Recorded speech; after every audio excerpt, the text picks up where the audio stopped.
नमस्कार दोस्तों, एक बार फिर से हमारे चैनल में आपका बहुत बहुत स्वागत है। तो फ्रेंड्स, आज हम इस वीडियो में स्थिर वैद्युतिकी से इम्पोर्टेंट ऑब्जेक्टिव क्वेश्चन को देखेंगे।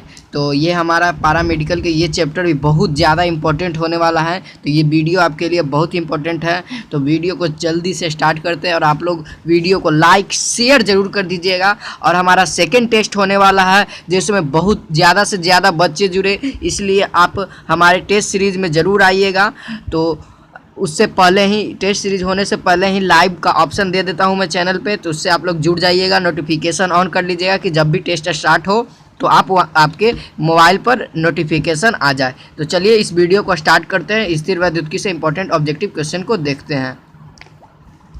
तो चलिए क्वेश्चन नंबर 1 कहता है, एक धन आवेश वस्तु को पृथ्वी से जोड़ने पर वस्तु उदासीन हो जाता है। तो इस क्रिया में जब एक धन आवेशित वस्तु को हम लोग पृथ्वी से जोड़ते हैं, जिसको हम लोग अर्थ कहते हैं ना, तो वो वस्तु उदासीन हो जाता है। इस क्रिया को हम लोग क्या कहते हैं? तो इस क्रिया को हम लोग क्या कहते हैं? तो इस क्रिया को हम लोग पृथ्वी से स्वतंत्र इलेक्ट्रॉन वस्तु में आ जाते हैं। ठीक है, ये क्या क्रिया हुआ? तो पृथ्वी से स्वतंत्र इलेक्ट्रॉन कहाँ आ जाते हैं? वस्तु में आ जाते हैं। इसके कारण क्या हो जाता है? हमारा वस्तु हमारा न्यूट्रल हो जाता है। ठीक है, यानी पहला का क्या हो जाएगा? सही आंसर ऑप्शन नंबर ए। चलिए क्वेश्चन नंबर 2 की ओर बढ़ते हैं।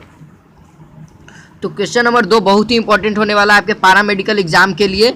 तो ये क्वेश्चन आप लोग रट लीजिए, एक तरह से याद कर लीजिए, और आपको याद भी होना चाहिए, बहुत ही आसान क्वेश्चन है। तो क्वेश्चन नंबर 2 कहता है, एक इलेक्ट्रॉन का आवेश होता है। तो एक इलेक्ट्रॉन पर आवेश कितना होता है? तो आप लोग को पता होना चाहिए कितना होता है। 1.6 × 10⁻⁻19 कूलम होता है। ठीक है, कितना होता है? तो 1.6 × 10⁻⁻19 कूलम, यानी 2 का क्या हो जाएगा? सही आंसर ऑप्शन नंबर ए। चलिए क्वेश्चन नंबर 3 की ओर बढ़ते हैं।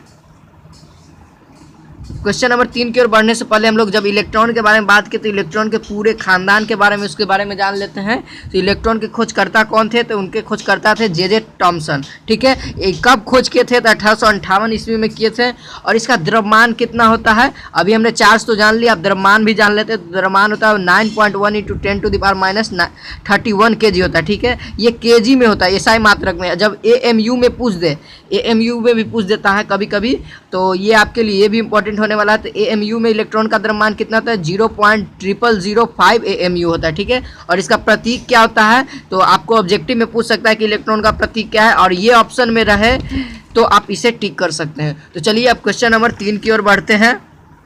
तो क्वेश्चन नंबर 3 कहता है, पृथ्वी पर आवेश कितने प्रकार के होते हैं? तो पृथ्वी पर आवेश कितने प्रकार के हैं? तो आप लोग को पता होना चाहिए, पृथ्वी पर आवेश 2 प्रकार के हैं। ठीक है, कितने? 2 प्रकार के हैं।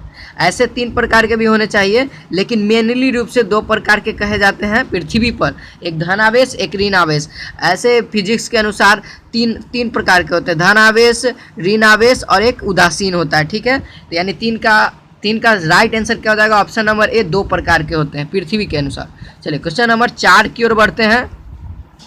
क्वेश्चन नंबर 4 कहता है, एक धनावेशित छड़ धागे से लटकी गोली के समीप लाए जाने पर गोली को आकर्षित करती है। हम निश्चित रूप से कह सकते हैं, तो हम लोग क्या कह सकते हैं कि गोली कौन सा है? गोली नेगेटिव है, या गोली न्यूट्रल है, या गोली पॉजिटिव है, या इनमें से कोई नहीं है? तो इसका सही आंसर हो जाएगा इनमें से कोई नहीं। हम लोग गोली को निश्चित रूप से नहीं बोल सकते हैं कि वो नेगेटिव ही होगा या उदासीन होगा। ये उदासीन होने पर भी ये आकर्षित हो सकता है, और नेगेटिव होने पर भी ये आकर्षित हो सकता है। ठीक है, तो आप लोग क्या कहिएगा? इसका सही आंसर क्या हो जाएगा? Option number D. हम लोग निश्चित रूप से नहीं कह सकते हैं।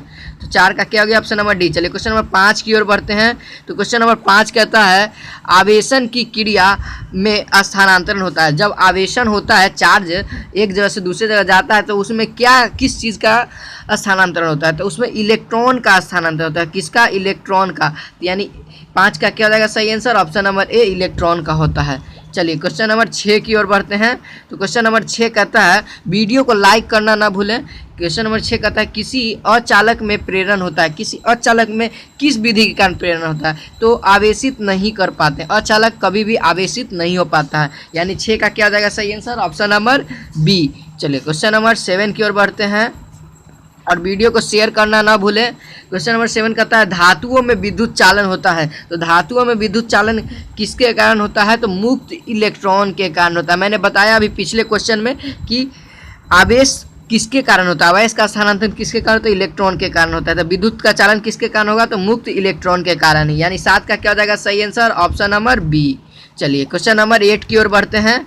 क्वेश्चन नंबर 8 कहता है एक चालक पर 12.8 गुने 10 के पावर -19 कूलम्ब नेगेटिव चार्ज है। क्या है? ऋणात्मक चार्ज है। तो इस चालक पर सामान्य अवस्था में इलेक्ट्रॉन होंगे। अब इलेक्ट्रॉन कितने होंगे? तो चलिए इसका सॉल्यूशन देखते हैं।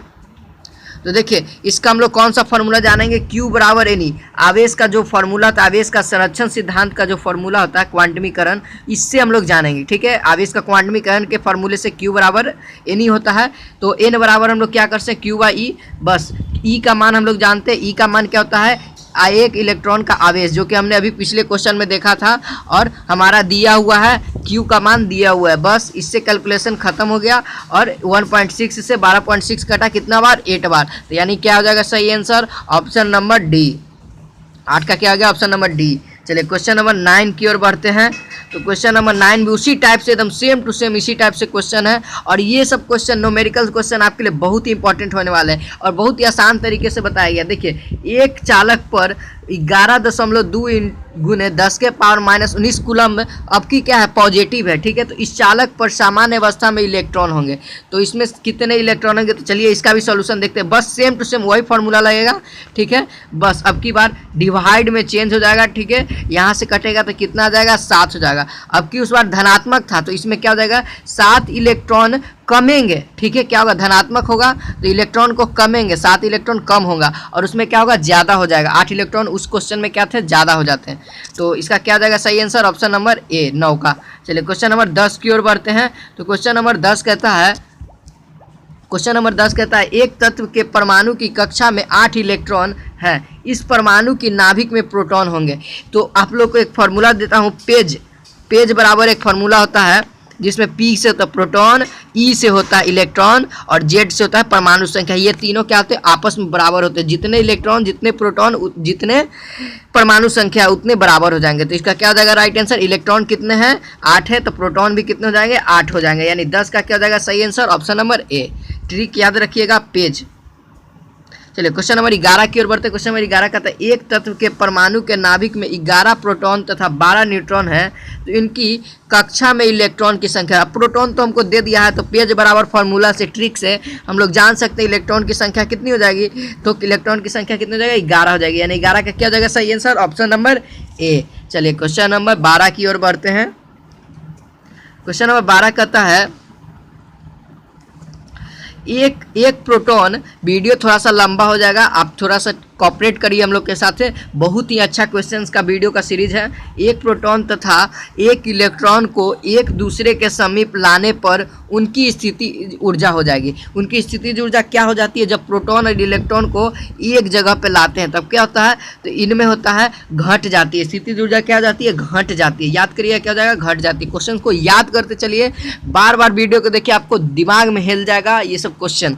चलिए क्वेश्चन नंबर 13 की ओर बढ़ते हैं। क्वेश्चन नंबर 13 कहता है निर्वात में स्थित 2 आवेशों के बीच आकर्षण बल F है। यदि दोनों आवेशों के बीच माध्यम कांच हो तो आकर्षण बल होगा। अब K का मान कितना दिया हुआ है? 6 दिया हुआ है। तो बल कितना गुना हो जाएगा? तो बल हो जाएगा F/6 हो जाएगा। क्या हो जाएगा? F/6। कब? जब निर्वात में होगा तब। जब निर्वात में होगा तब। तो यानी 13 का क्या हो जाएगा सही आंसर? ऑप्शन नंबर सी, F/6। चलिए क्वेश्चन नंबर 14 की ओर बढ़ते हैं। क्वेश्चन नंबर 14 कहता है वायु में स्थित 2 आवेशों के बीच प्रतिकर्षण बल, उस समय आकर्षण बल था, प्रतिकर्षण बल दे रहा F। तो निर्वात में प्रतिकर्षण बल लगभग है, तो कितना होगा लगभग? तो वो सेम रहेगा। निर्वात में क्या होगा? सेम होगा। यानी 14 का क्या हो जाएगा सही answer? Option number C, F ही रहेगा। ठीक है, कोई इसमें चेंजिंग नहीं होगा। तो चलिए क्वेश्चन नंबर 15 की ओर बढ़ते हैं। क्वेश्चन नंबर 15 कहता है एक इलेक्ट्रॉन व प्रोटॉन के बीच क्या होता है?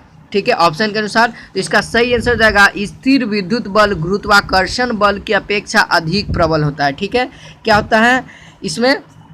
स्थिर वैद्युत बल गुरुत्वाकर्षण बल की अपेक्षा बहुत अधिक प्रबल होता है। ये विद्युत बल होता है बहुत ही ज़्यादा मजबूत होता है और गुरुत्वाकर्षण बल कमज़ोर होता है। ठीक है, तो 15 का क्या हो जाएगा सही आंसर? Option number A. चलिए क्वेश्चन नंबर 16 की ओर बढ़ते हैं। क्वेश्चन नंबर 16 कहता है दो आवेशों के बीच की दूरी को 3 गुनी कर देते हैं तो उनके बीच के लगने वाला बल क्या होगा? तो हो जाएगा 1/9 गुना होगा। ठीक है, तो 16 का क्या जाएगा सही आंसर? Option number D. अब 1/9 गुना कैसे हुआ? चलिए देखते हैं इसका। तो क्वेश्चन नंबर इसका देख लेते हैं। तो F बराबर हम लोग जानते हैं कूलाम के सूत्र से K Q1 Q2/r², K Q1 Q2/r² होता है।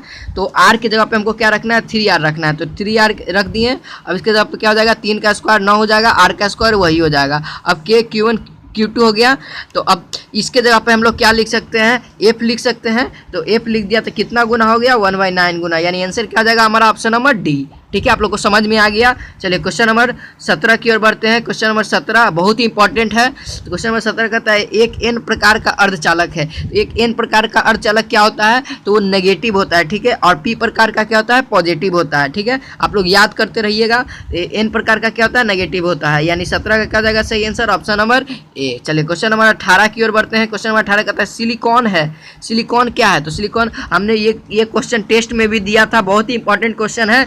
तो इसका आंसर क्या हो जाएगा? अर्धचालक है। ठीक है, 18 का क्या हो जाएगा सही आंसर? ऑप्शन नंबर ए, अर्धचालक है। एक सिलिकॉन क्या है? अर्धचालक है। चलिए क्वेश्चन नंबर 19 की ओर बढ़ते हैं। क्वेश्चन नंबर 19 कहता है निम्नलिखित में से अर्धचालक है। तो निम्नलिखित में से अर्धचालक कौन है? लकड़ी अर्धचालक है? नहीं, कुचालक है। रबर क्या है? कुचालक है। एल्यूमिनियम क्या है? चालक है। तो बचा क्या हमारा? हीरा। हीरा एक अर्धचालक है। ठीक है, आप लोग याद करिएगा, हीरा क्या है? अर्धचालक है। क्वेश्चन नंबर 19 का क्या हो जाएगा सही आंसर? ऑप्शन नंबर सी।